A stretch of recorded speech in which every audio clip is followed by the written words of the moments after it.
এই যে ফেসবুকে এখন দেখতে পাই যে আমাদের জুনিয়র যারা আছে তারা ডেতে বা ফেসবুকে বিভিন্ন কনসার্টে গিয়ে ভিডিও করে, সেই ভিডিওগুলো পোস্ট করে।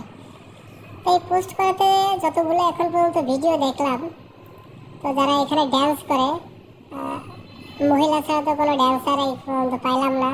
জানি না যে পুরুষরা এই ড্যান্স অনুষ্ঠানে অংশগ্রহণ করে কিনা বা তারা ড্যান্স করে কিনা। শুধু দেখি মেয়েদের ড্যান্স ধুমায় সে ডেতে শেয়ার দিচ্ছে, ফেসবুকে পোস্ট করতেছে।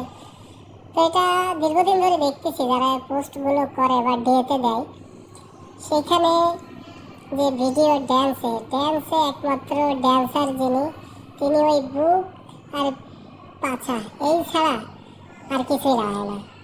এইটা যে ফলাফল কি আকারে খাচ্ছে ইদানিং, এই বুক আর পাছা নাড়ানো ছাড়া ড্যান্সের কোনো জাতি দেখি না। তো আসলে আমরা যখন আগে অনুষ্ঠানে গেছি বিভিন্ন জায়গায়, সেখানে ফ্যামিলি নিয়ে বন্ধুরা মিলে যেভাবে আত্মীয় স্বজন সবাই দেখি যে অনুষ্ঠানে গেছে, একটা শালীনতার মাধ্যমে গান বাজনা হয়েছে, আমরা উপভোগ করছি। কিন্তু এখনকার যে অনুষ্ঠানগুলো দেখতেছি, কি আর বলবো, এখনকার জেনারেশন এটাই চায়।